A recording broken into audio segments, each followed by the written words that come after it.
ಸರಿಪಡಿಸಿ ಅನ್ನೋ ಮಾತನ್ನ ಹೇಳಿದ್ರಿ.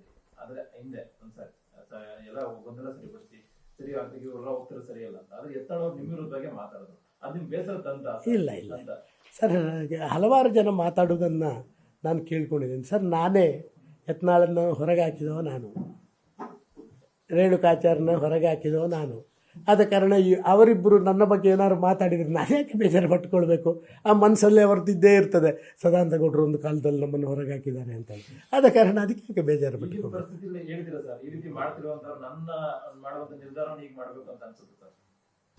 ಸರ್, ನನಗೆ ಅನಿಸಿ ಪ್ರಯೋಜನ ಇಲ್ಲ ಸರ್.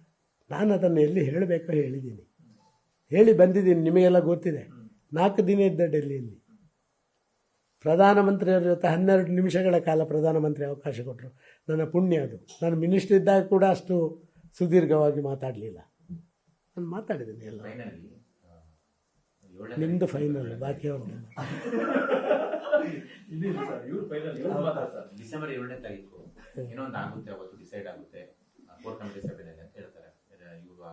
ವಿಜೇಂದ್ರ ಅವರು ಕೂಡ ಇವತ್ತು ನಿನ್ನೆನೂ ಅದೇ ಮಾತಾಡೋದು, ಏನೇ ಚರ್ಚೆ ಆದರೂ ಡಿಸೆಂಬರ್ 7ನೇ ತಾರೀಕು ಚರ್ಚೆ ಆಗುತ್ತೆ ಅಂತ. ನೀವು ನಿನ್ನೆ ಅದೇ ಮಾತಾಡಿದ್ರಿ. ಡಿಸೆಂಬರ್ 7ನೇ ತಾರೀಕು ಏನು ಚರ್ಚೆ ಆಗುತ್ತೆ, ನೀವೇನು ಹೇಳಿಕ್ಕೆ ಬಯಸಿದ್ದೀರಾ? ನೋಡಿ ಸರ್, ಡಿಸೆಂಬರ್ಲಿ 7ನೇ ತಾರೀಕಿಗೆ ಫೈನಲೈಸ್ ಆಗಲಿಕ್ಕೆ ನಮ್ಮ ಉಸ್ತುವಾರಿಯವರ ಅಲ್ಟಿಮೇಟ್ ಅಲ್ಲ. ಇಂಥ ಸಂದರ್ಭದ ಬಗ್ಗೆ ಯಾವುದೇ ತೀರ್ಮಾನ ಕೊಡಬೇಕಾದ್ರೆ ಆ ತೀರ್ಮಾನಗಳು ಅಧಿಕೃತ ತೀರ್ಮಾನಗಳಾಗಬೇಕು. ಅಧಿಕೃತ ತೀರ್ಮಾನಗಳು ರಾಷ್ಟ್ರೀಯ ಅಧ್ಯಕ್ಷರೇ ಕೊಡಬೇಕು, ಬೇರೆಯವರು ಕೊಡಲಿಕ್ಕೆ ಆಗೋದಿಲ್ಲ. ಇವರು ಮಾಹಿತಿಗಳನ್ನು ಇಲ್ಲಿ ಏನು ನಡೀತದೆ ಅಂತ ಹೇಳೋಂಥ ವಿದ್ಯಮಾನಗಳನ್ನೆಲ್ಲವನ್ನು ಕೊಡ್ಬೋದೇ ಹೊರತು ನಾಳ್ದು 7ನೇ ತಾರೀಕು ಇವರೇ ಬಂದು ಏನು ಮಾಡೋಕ್ಕಾಗ. ನೋಡಿ, ಇವತ್ತು 7ನೇ ತಾರೀಕಿಂದು ಮೀಟಿಂಗ್ ಅಗತ್ಯ ಇಲ್ಲ ಅಂತ ನಾನು ಭಾವಿಸ್ತಾ ಇದ್ದೆ. 7ನೇ ತಾರೀಕಿನ ಮೀಟಿಂಗಿನವರೆಲ್ಲ ಡೆಲ್ಲಿಯಲ್ಲಿದ್ದಾರೆ, ಅವರೆಲ್ಲ ಕೇಳ್ಬೋದಲ್ಲ ಸರ್. ಈಗ ಒಂದು. ಎರಡನೇದಾಗಿ ಈಗಾಗಲೇ 2 ಕಡೆಯಲ್ಲೂ ಏನೆಲ್ಲ ಹೇಳಬೇಕು ಅಂತ ಹೇಳುವಂಥದ್ದು ಈಗ ಹೇಳಿ ಆಗಿದೆ ಅಲ್ಲ ಈಗ ಆಲ್ರೆಡಿ. ಇನ್ನೇನಿದೆ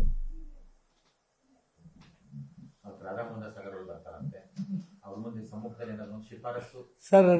ನಾವು ಎಲ್ಲಿ ಎಲ್ಲ ಶಂಕ ಉದ್ದಬೇಕಾ ಅಲ್ಲೆಲ್ಲ ಶಂಕ ಉದ್ದಿಯೇ ಉದ್ತೀವಿ, ಅದರಲ್ಲಿ 2 ಮಾತಿಲ್ಲ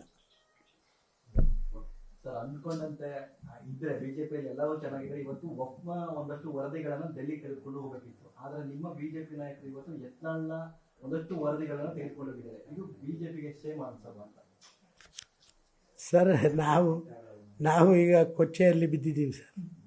ಇನ್ನು ನೀವು ನನ್ನಲ್ಲಿ ಪ್ರಶ್ನೆ ಕೇಳಿದರೆ ಎಲ್ಲಿ ಬೆನ್ನಲ್ಲಿ ಕೊಚ್ಚೆ ಆಗಿದೆಯೋ, ಕಾಲಲ್ಲಿ ಕೊಚ್ಚೆಯಲ್ಲೇ ಬಿದ್ದಿದ್ದೀವಿ, ನಾವು ಹೊರಳಾಡ್ತಾ ಇದ್ದೀವಿ. ಆದ ಕಾರಣ ಅದನ್ನು ಮತ್ತೆ ವಿಶ್ಲೇಷಣೆ ಮಾಡುವಂಥ ಅಗತ್ಯ ಇಲ್ಲ. ಇವತ್ತು ಪ್ರತಿಪಕ್ಷ ನಾಯಕ ಅಶೋಕ್ ಅವರು ದಿಢೀರಾಗಿ ಹೋಗಿದ್ದಾರೆ ಸರ್, ಪ್ರವಾಸ ಮಾಡಬೇಕಾಗಿತ್ತು. ಗೊತ್ತಿಲ್ಲ, ಅವರೆಲ್ಲ ನಿಮ್ಮ ಭಾರಿ ಮಿತ್ರರು, ಮಾಧ್ಯಮದ ಭಾರಿ ಮಿತ್ರರು. ದಿನನಿತ್ಯ ಅಶೋಕರನ್ನು ನೀವು ಒಮ್ಮೆ ಭೇಟಿ ಮಾಡದಿದ್ದರೆ ಅಲ್ಲಲ್ಲ, ನಾವು ಅಶೋಕರು ನಿಮ್ಮನ್ನು ದಿನಕ್ಕೊಮ್ಮೆ ಭೇಟಿ ಮಾಡಿದರೆ ನಿಮಗೂ ಸಮಾಧಾನ ಇಲ್ಲ, ಅವರಿಗೂ ಸಮಾಧಾನ ಇಲ್ಲ. ನಿಜ, ಅಶೋಕರ ಜೊತೆ ನಾನು ಮಾತಾಡಿದ್ದೀನಿ. ಅವರು ಡೆಲ್ಲಿಗೆ ಹೋಗ್ತಾರೆ ಅಂತ ನನಗೆ ಗೊತ್ತಿಲ್ಲ. ನೀನು ಅಶೋಕರ ಜೊತೆ ಎಲ್ಲವನ್ನು ಮಾತಾಡಿದ್ದೀನಿ. ಅವರು ಕೂಡ ಸ್ವಲ್ಪ ಸಹಮತ ವ್ಯಕ್ತಪಡಿಸಿದ್ದಾರೆ. ಸರಿ ಇದೆ, ನಾವೆಲ್ಲ ಮಾತಾಡುವಂಥದ್ದು ಅಂತ ಹೇಳುವಂಥ ಮಾತನ್ನು ಅಶೋಕರು ಹೇಳಿದ್ದಾರೆ. ಯಾರು ಅದು ಮಾತಾಡಿದರೆ ನಿಮಗೆ ಗೊತ್ತಾಗದೆ ಮಾತಾಡಲಿಕ್ಕೆ ಸಾಧ್ಯವಿಲ್ಲಲ್ಲ. ಯತ್ನಾಳ್ ಮಾಧ್ಯಮಕ್ಕೆ ಹೇಳಿಯೇ ಬೇರೆಯವರ ಜೊತೆ ಮಾತಾಡೋದಲ್ವಾ? ಒಳ್ಳೆ ಶುಭ ಸುದ್ದಿ ಬರುತ್ತೆ ಪಾರ್ಟಿ ಒಳಗಡೆ. ನನಗೆ ಅನ್ನಿಸ್ತದೆ ಪರಿಹಾರ ಇದ್ದೇ ಇದೆ ಅಣ್ಣ, ಖಂಡಿತವಾಗಿ ಪರಿಹಾರ ಇದ್ದೇ ಇದೆ. ಆದರೆ ಒಂದಷ್ಟು ಜನ ಸ್ವಲ್ಪ ತಾಳ್ಮೆಯಲ್ಲಿರಬೇಕಾದಂಥ ಅವಶ್ಯಕತೆ ಇದೆ. ಆ ತಾಳ್ಮೆಯನ್ನು ಮಾಡಬೇಕಾದವರು ನಮ್ಮ ರಾಜ್ಯದ ಜವಾಬ್ದಾರ ಸ್ಥಾನದಲ್ಲಿ ಕೂತವರು. ಅವರ ಸ್ವಲ್ಪ ಎಲ್ಲರನ್ನು ಸಮಾಧಾನ ಮಾಡುವಂಥದ್ದನ್ನು ಮಾಡಿದರೆ ಎಲ್ಲ ಸಮಾಧಾನ ಆಗುತ್ತೆ. It will take some time. ಗೊತ್ತಿಲ್ಲ ನನಗೆ, ಅದರ ಬಗ್ಗೆ ನನಗೆ ಮಾಹಿತಿ ಇಲ್ಲ.